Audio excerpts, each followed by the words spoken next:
देखिए, आसमान से जब बूंदें बरसती हैं तो गर्मी से राहत तो देती हैं, लेकिन कई इलाकों में आफत और मुसीबत का दूसरा नाम बनकर लगातार जनजीवन को चुनौती भी दे रही हैं। चुनौती भी ऐसी वैसी नहीं, बल्कि लाखों लोगों के सामने प्राण बचाने का संकट है, क्योंकि सैलाब जानलेवा बन चुका है।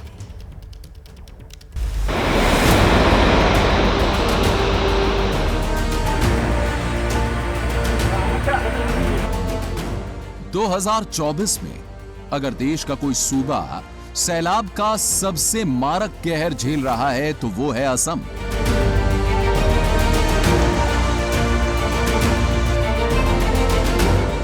ब्रह्मपुत्र का पानी कई जिलों में तबाही बनकर घुस चुका है। सरकार खुद मान रही है कि 28 जिले सैलाब के संकट से जूझ रहे हैं। जानते हैं सैलाब के सितम से कितने लोग सहमे हैं? कम से कम 16,50,000 की आबादी असम में आसमानी आफत के हमले से प्रभावित हुई है। तस्वीरें खुद बता रही हैं हालात कितने खराब हो चुके हैं।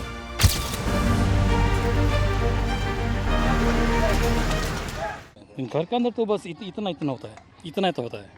कहीं कहीं पे इतना होता है, कहीं इतना होता है।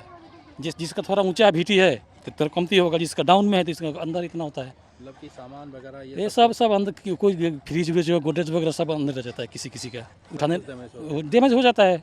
अचानक पानी आ गया रात में, अचानक आ जाने से कैसे क्या करेगा लोग? अपना भागेगा ना, सामान लेके भागेगा। नदी की घाटी में बसे होने की वजह से असम अमूमन हर साल ब्रह्मपुत्र का कोप झेलता है। इस बार भी मंजर सैलाबी है। जो कल तक अपने घरों में थे, आज वो रिलीफ कैंप में है। जहां कल तक चहल पहल थी, मार्केट थी, अब वहां सिर्फ पानी है और ट्रांसपोर्ट के नाम पर है सिर्फ नाव।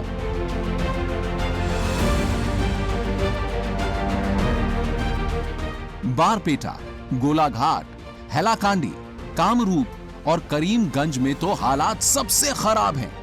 यहां का 50% से ज्यादा हिस्सा डूब चुका है। जिले के जिले टापू बन चुके हैं और असम में तबाही का मीटर रोज बढ़ रहा है। 3-4 दिन हो गया और बहुत इमरजेंसी में फ्लड हुआ है। आदमी लोग सामान बचाने नहीं सके और खाने पीने का भी तकलीफ हो रहा। बहुत लोग का सामान बर्बाद हो गया। हमारा घर में भी पानी उठ। हर साल पानी आता है तो थोड़ा धीरे धीरे आता है। यही साल में ऐसा तूफान जैसे आता है ऐसे आ गया। एक दिन में माने कमर जैसे बुक तक पानी हो गया। और पानी का तकलीफ यही है, बहुत आदमी का बहुत सामान तो पानी में चला गया।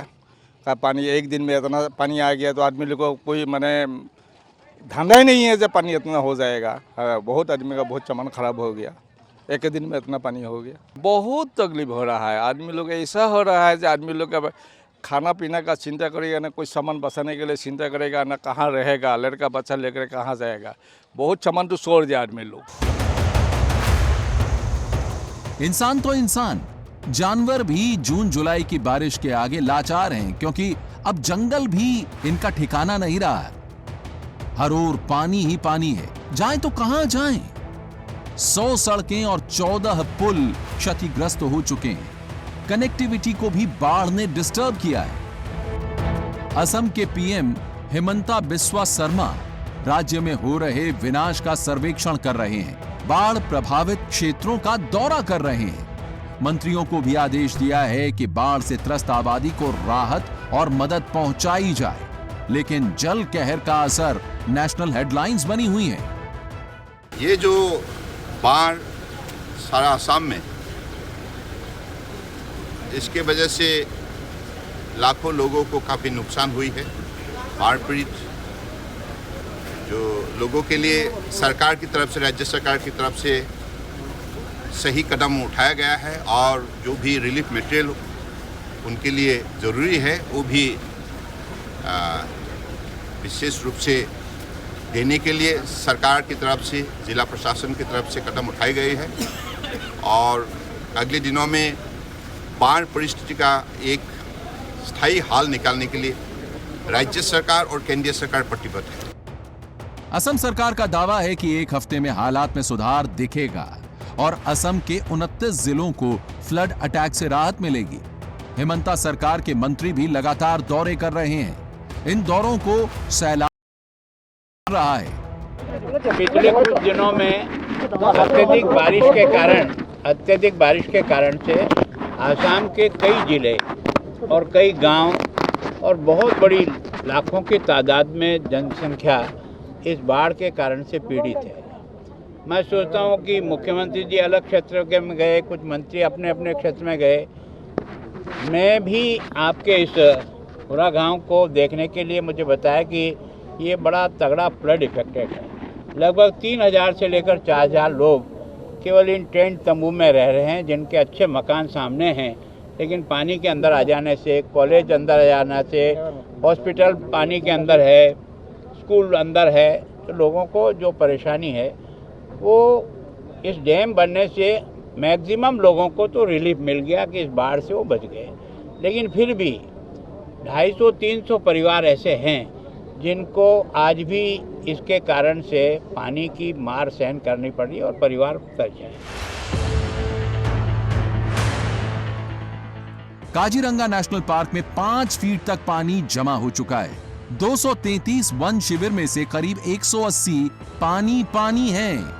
एक गैंडे समेत दर्जन भर जंगली जानवरों के मारे जाने की खबर है। 60 से ज्यादा जानवरों का रेस्क्यू भी कर लिया गया है। एम्बुलेंस से लेकर स्कूल वैन और प्राइवेट व्हीकल से लेकर सरकारी ट्रांसपोर्ट तक बारिश में घर से निकलना कई जिलों में दुभर हो चुका है। हाईटेक सिटी गुरुग्राम से लेकर पुल गिरने के कारण सुर्खियों में रहने वाले छपरा तक मौसम की मार के आगे आबादी सरेंडर है। कब किस सड़क पर आसमानी आफत का ट्रेलर दिख जाए ये कहा नहीं जा सकता।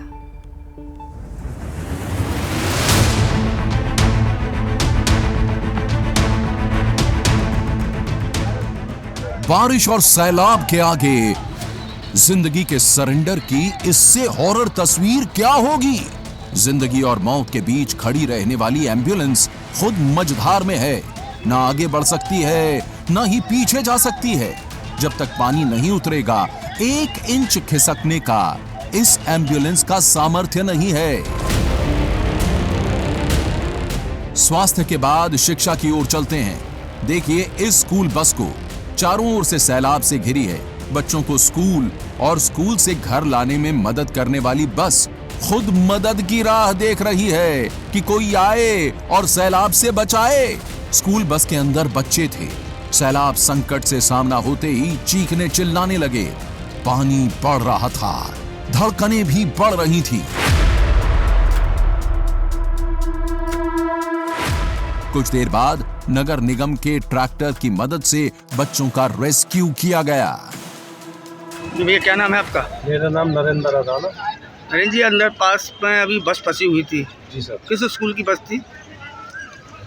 ये राजीव इंटरनेशनल स्कूल की। कैसे हुआ ये पूरा वाकया? किस तरह ये बस फंस गई? क्या था पूरा माजरा? सर बच्चों को लेकर बस आ रही थी और अचानक से एकदम पानी आ चुका जी, तो बस वहाँ फंस गई। प्रशासन की कोई मदद नहीं हुई। प्रशासन की आपने फोन वगैरह किए थे?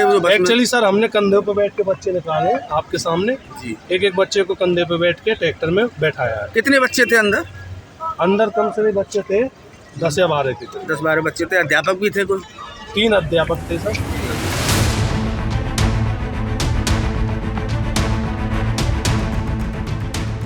लेकिन एम्बुलेंस को बाहर निकालना इस ट्रैक्टर की बस की बात नहीं थी, इसलिए जेसीबी मशीन ने मोर्चा संभाला और कुछ इस तरह से एम्बुलेंस को निकाला गया।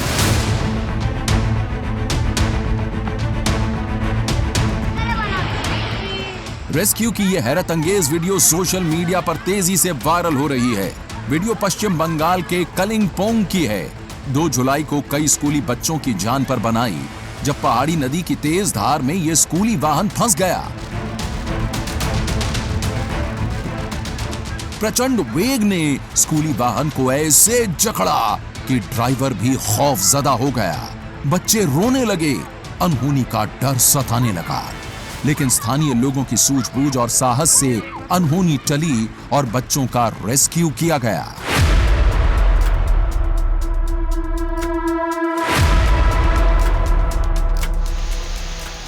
शिमला में दिन में ही रात कर देने वाली बारिश लोगों को डरा रही है। टूरिस्ट की पहली पसंद शिमला में एंटर करने से टूरिस्ट भी कतरा रहे हैं। वजह है ये मौसम और मौसम की वजह से होने वाले हादसे। लैंडस्लाइड और पेड़ गिरने का सिलसिला जारी है। टॉलेंट फॉरेस्ट ऑफिस के नीचे एक बड़ा सा पेड़ गिर गया है। पिछली बार इसी जगह पर एक बड़ा लैंडस्लाइड हुआ था, इसलिए पेड़ गिरा तो लोग घबरा गए।